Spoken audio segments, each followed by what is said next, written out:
Et l'actualité sportive, c'est avec Serge Hiel. Nous commençons par du rugby. La Fédération camerounaise de rugby vient de publier son chronogramme de fin de saison. Au lendemain des compétitions internationales, la Fédération camerounaise de rugby A15 et A7 a publié depuis hier mardi 22 juin 2021 un chronogramme de fin des saisons sportives 2021, y compris des périodes internationales.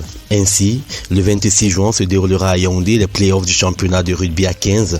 Le 10 juillet se tiendra la finale du championnat de rugby A15. Le 24 juillet aura lieu la finale de la Coupe du Cameroun 2021. Le tournoi du président de la République du rugby A7 se déroulera à Bétois le 7 août et le 4 décembre. On aura les awards du rugby camerounais pour l'année 2021.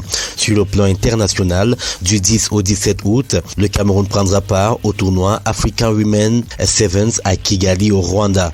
Et du 5 au 8 novembre, les Lions de la balle ovale seront à Nairobi au Kenya pour le tournoi African Cup Men's 7. Et nous passons au volleyball maintenant avec la Camtel Volleyball Championship qui débute vendredi prochain. L'édition 2021 de la Camtel Volleyball Championship Seniors, Dames et Messieurs démarre cette semaine à travers la phase de poule qui se disputera du 25 au 27 juin prochain sur deux sites, à savoir l'École nationale supérieure des travaux publics et le secrétariat d'État à la défense à Yaoundé. 28 clubs, dont 12 en dames et 16 en messieurs, sont engagés dans cette compétition. Les deux premiers de chaque poule seront qualifiés pour les quarts de finale prévus les 3 et 4 juillet prochains. Pour rappel, Cameroun Sport Volley en messieurs et Force Armée Police en dames sont les tenants du titre. Je propose maintenant d'écouter les précisions du secrétaire général adjoint de la Fédération camerounaise de volleyball. Comme annoncé il y a plus d'un mois avant la Coupe du Cameroun, la Fédération camerounaise de volleyball organise la Camtel Volleyball Championship 2021 à partir de ce week-end. Selon le chronogramme d'activité, nous n'avons que 3 semaines pour l'organisation de la Camtel Volleyball Championship en raison aussi de l'engagement des équipes nationales aux compétitions internationales. Le temps qui nous est imparti ne nous permet pas d'organiser 2 journées avant les finales. C'est la raison pour laquelle nous avons fait directement, au vu de l'inscription des équipes en dames et en messieurs, nous avons organisé directement la round robin dans les poules, puisque chez les dames, nous avons 12 équipes, chez les messieurs, nous en avons 16, ce qui donne une composition de 4 poules dans chaque catégorie. Et à l'issue de ce round robin qui va se jouer à partir de ce vendredi 25, les équipes qui seront classées première et deuxième seront directement qualifiées pour les quarts de finale qui se joueront le week-end prochain. Le week-end prochain, à savoir les 3 et les 4 G, c'est-à-dire le 3, nous allons faire les quarts de finale et le 4, les demi-finales. Et à l'issue de cette demi-finale, nous aurons les 2 équipes qui vont se qualifier pour les finales qui se joueront le 10 juillet. Ainsi dit, toutes les équipes qui sont affiliées pour cette compétition se doivent de présenter les licences conformément à la réglementation en vigueur afin que les joueurs puissent participer à cette compétition. La fédération a pris toutes les dispositions pour que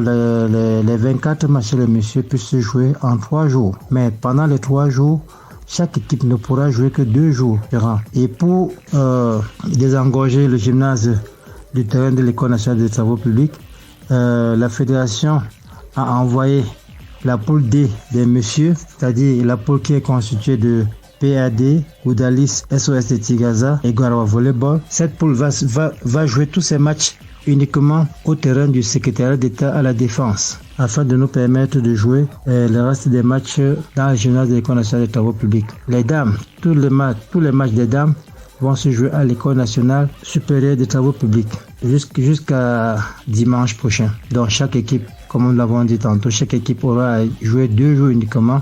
Le 3e jour sera le jour de repos, seront libérés. Et nous souhaitons bonne chance à toutes les équipes et que tous les supporters qui viendront, qui prennent la peine d'apporter leur cache-nez pour la sécurité dans la salle. Je vous remercie. Charles Kamdoum, le secrétaire général adjoint de la Fédération camerounaise de volleyball. CAF Interclub 2021-2022, la liste des pays autorisés a inscrit 4 clubs ne comporte pas le Cameroun. Par correspondance officielle, la Confédération africaine de football a communiqué à ses membres associatifs les 12 fédérations nationales les mieux placées au classement de la Confédération africaine de football qui seront les heureux élus pour pouvoir fournir 4 clubs de leur championnat pour les compétitions interclubs en vue de la saison 2021-2022. Celles-ci seront autorisées à engager 2 clubs à la Ligue des champions CAF 2021-2022 et à la Coupe de la Confédération de la CAF 2021-2022. Ces pays sont entre autres l'Afrique du Sud, l'Algérie, l'Angola, la République démocratique du Congo, l'Égypte, la Guinée, le Maroc, le Nigeria, le Soudan, la Tanzanie, la Tunisie et la Zambie. Pour rappel, le classement des associations membres de la Confédération africaine de football se base sur une plateforme de leurs représentants en Ligue des champions de la CAF et en Coupe de confédération de la CAF sur une période de 5 ans. Les 12 associations membres sont éligibles pour engager 2 équipes chacune dans les 2 compétitions interclubs pour la saison concernée. Le Cameroun ne fait pas partie de ces 12 pays et ne pourra qu'avoir un représentant Champions League africaine et un représentant en Coupe de la CAF. Au chapitre des transferts, Samuel Eto'o souhaite voir l'ancien défenseur du Real de Madrid, Sergio Ramos, au Paris Saint-Germain. Depuis son départ du Real de Madrid, Sergio Ramos intéresse plusieurs clubs européens. Dans une interview accordée au journal AS, Samuel Eto'o a fait part de son désir de voir l'international espagnol au Paris Saint-Germain pour renforcer la charnière centrale du club. Le quadruple ballon d'or africain a déclaré, je cite, « Ce serait bien qu'il aille au PSG. Si je pouvais le recruter pour le Barça, je le ferais. S'il allait au PSG, je serais heureux et je sais qu'il nous aiderait à gagner cette Ligue des Champions qu'on a tant de mal à aller chercher. » Fin de citation. Plusieurs grands noms du continent observent la progression du Paris Saint-Germain. Lundi déjà, le Nigérian JJ Okocha avait jeté des fleurs à Wijnaldum, nouvelle recrue parisienne. Et puis on va terminer par cette nouvelle triste, la condamnation à mort au Vietnam d'un footballeur nigérian. Le footballeur nigérian évoluant au Vietnam, Theophilus Agu, risque la peine de mort. Il est accusé de trafic illégal de stupéfiants et a été condamné à mort mardi dernier par le tribunal populaire du Tây Ninh de Vietnam. Cette condamnation fait suite à l'arrestation de Theophilus Agu le 8 mars 2020 en possession d'environ 6 kg de méthamphétamine. Selon les sources, il s'agit d'une marchandise de contrebande en provenance du Cambodge. Au moment de son arrestation, le Nigérian transportait 12 sacs contenant de la méthamphétamine. Au cours de son audience, le mis en cause a déclaré qu'il ne savait pas ce que contenaient les sacs qu'il transportait. À l'en croire, les sacs lui ont été confiés par un autre Africain rencontré sur place.